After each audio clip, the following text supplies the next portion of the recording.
sa bawat pamilyang Mindoremyo na ang sakramento ng kasal, ang pag-aasawa, ay isa sa napakahalaga na bahagi ng pananampalatayang Kristiyano.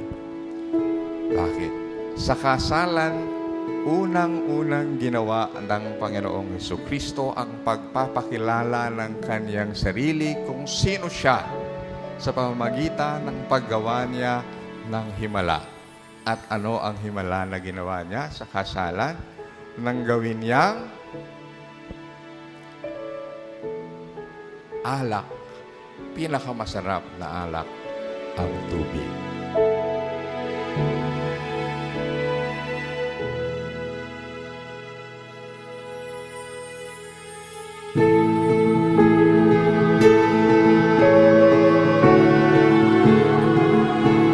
As a girl, I dream about the perfect wedding, a beautiful dress, a grand church, with all my family and friends around me on a beautiful day, and obviously my Prince Charming. And I also dream of this day, my wedding, our wedding day. And my dreams turned into reality again. Hindi naman masama ang mangarap, basta maghintay lang sa tamang panahon at pagkakataon. All my dreams come true. At sa pagpasok muli ulit Otep sa buhay ko, mas naging okay ang lahat. You deserve a second chance, Popoy and Bash. Ikaw ang una at huling pag-ibig ng buhay ko. Kahit tagal mang naghintay, nandito ka na, aking habang buhay.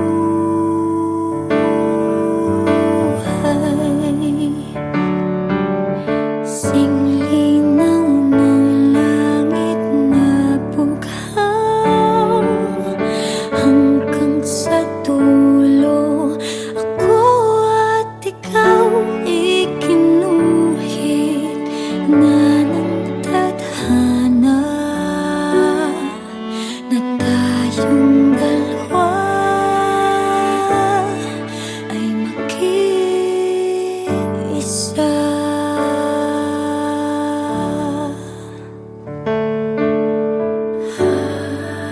I knew that I would be the happy for the rest of my life. All I know is that it is the best feeling I ever felt. I just want you to know that I could not possibly be happier than I am when I am with you. A second chance turned into forever, and a happily ever after with you. Ikaw ang una't huling mamahalin ko ng ganito. Nais kong malaman mo, dati pangarap lang ito. Singlinaw ng langit na bughaw, hanggang sa dulo, ako at ikaw ikinuhit na ng tadhana, na tayong dalawa ay Ngayon, mag-iisa. nangako ako sa Diyos, nangako ako sa lahat ng mga taong nandito para mamahalin ka, iingatan at mamahalin at magiging padre de pamilya sa itataguyod nating pamilya. At tandaan mo, sa harap ng lahat ng nandito at sa harap ng Diyos, na mahal kita at mamahalin buong buhay ko. Mahal na mahal kita.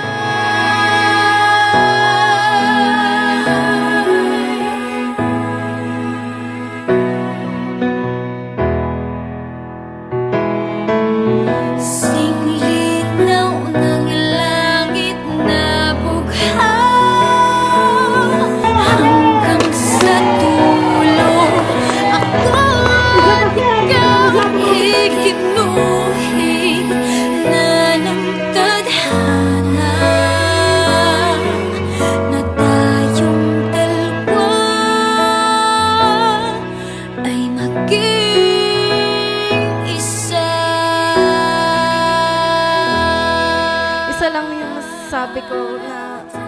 maipapangako ko talaga sa'yo.